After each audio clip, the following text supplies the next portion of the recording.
近日連鎖服裝品牌店博斯尼貼大字報指，新港城分店業主唔減租，文具佬控訴業主續約時加租，連兩餸飯龍頭添飯餸，亦都指租金太貴捱唔住，而有4間分店需要結業。最近一波嘅結業潮呢，唔少店鋪就話租金貴同埋業主加租為主要原因。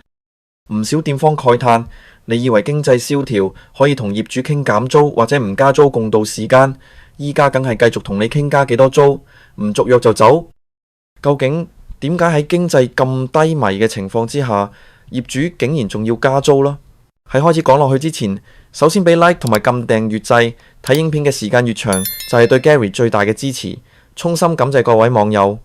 中原地產工商鋪董事總經理潘志明表示，今年香港經濟不明朗，好多業主為租出店鋪均願意減租或提供免租期等優惠。整體而言，本港嘅鋪租未見大升幅。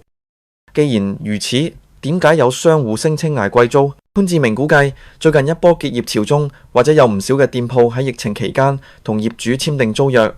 當時香港正值經濟低潮，業主普遍願意減租3至7成，店鋪較能係負擔。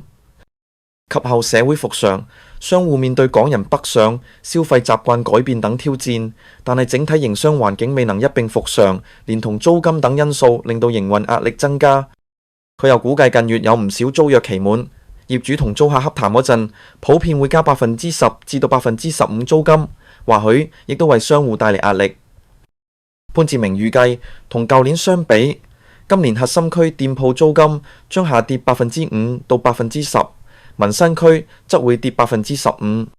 佢留意到呢，近月嘅租金嘅跌幅逐漸收窄，加上有唔少新品牌落戶香港嘅，認為市場就正逐漸好轉，預料未來再減租嘅空間將會減少。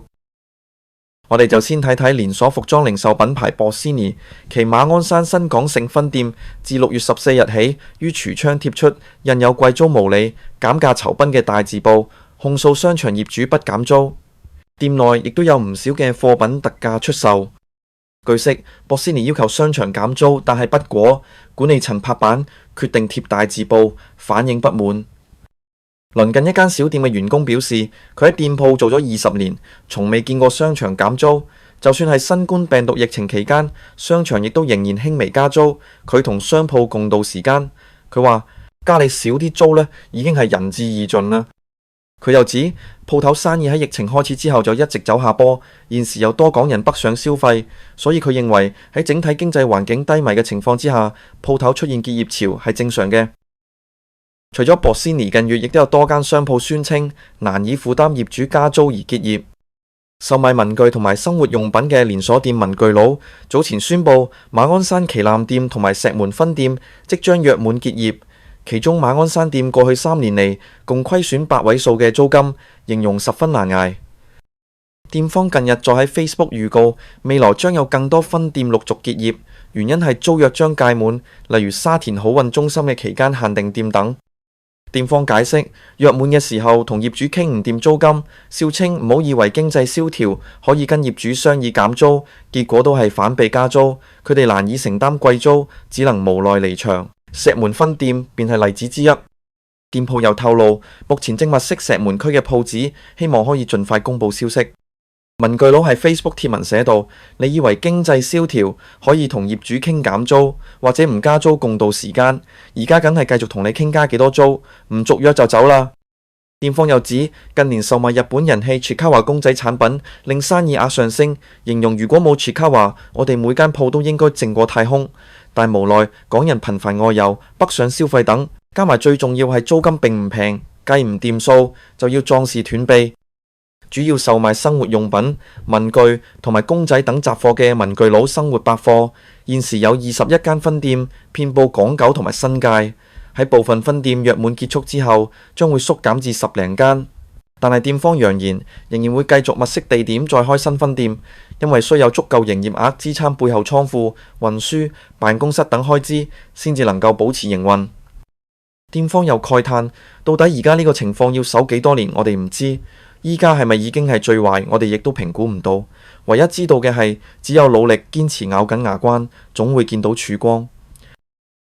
咁除咗零售商戶之外，餐飲業亦都係結業潮嘅重災區，部分店鋪將矛頭指向貴租問題。擁有4間分店嘅意大利薄餅店 Jaco Max 6月18號於社交媒體表示，冇辦法同業主達成續約租金嘅共識。開業14年嘅上環總店今月30日結業。店方話可以 propose 嘅都盡咗力，呢個時勢真係冇辦法啦。又指銅鑼灣分店租約將於8月到期，正盡力同業主洽談租金。香港餐飲業因為市道低迷，面臨經營困境，唯獨性價比比較高嘅兩餸飯店可做到成行成市，各區嘅街道上都不乏兩餸飯店嘅蹤影。不過最近就有網民發現，其中一間兩餸飯龍頭添飯餸嘅4間分店喺近月內接連結業。連鎖兩餸飯店添飯餸位於西灣河、灣仔同埋紅磡嘅分店，早前已經被網民發現落閘結業。近日有網民更加發現，品牌位於上環嘅分店現以7.7萬元月租招租，間接證實第4間分店嘅結業傳聞。添飯餸喺高峰期擁有逾10間分店，遍佈全港各區，包括藝人周潤發亦都曾經光顧。近年香港餐飲店經營環境轉差，添飯餸灣仔店曾經推出30元3餸飯放題救市，不過最終仍然難逃結業命運。星島頭條記者就連環結業事件聯絡到添飯餸嘅總廚珍姐，獲回覆指紅磡及西灣河店因為租約期滿，因為分店盈利表現未如理想，所以無奈選擇結業。而灣仔及上環分店屬加盟店，結業原因佢並唔清楚。至於有網民擔心該店係咪將全線結業，珍姐表示尚未接獲老闆通知，並強調其他分店仍然正常營業。雖然部分店鋪控訴貴租金為結業嘅最後一根稻草，香港餐飲聯業協會會長黃家和指，大部分業主都願意減租。佢話近期香港經濟疲弱，大部分業主為求租出店鋪，願意減租1成至1成半。不過業界面對港人北上消費嘅挑戰，飲食業營業額減少，食肆生意難以挽回。即使業主願意減租，大部分餐廳仍然面對龐大嘅營運壓力，部分更因此結業。佢希望業主同飲食業界共度時間，進一步減租，俾餐廳有空間繼續經營。商界立法會議員林健鋒指，商戶結業牽涉眾多原因，唔能夠完全歸因於租金高。據佢了解，好多業主簽訂新租約嘅時候減租2至3成，如果再大幅減租，有機會降低物業市值，影響業主向銀行借款按揭能力。咁林健鋒又認為香港係商業社會，鋪租由市場決定，相信大部分業主同埋租客可以有傾有講解決問題。大家認為北上消費係咪導致香港經濟低迷嘅原因？空置稅係咪解決租金高昂嘅好方法？歡迎喺下邊留言講講。我哋下條片再見，拜拜。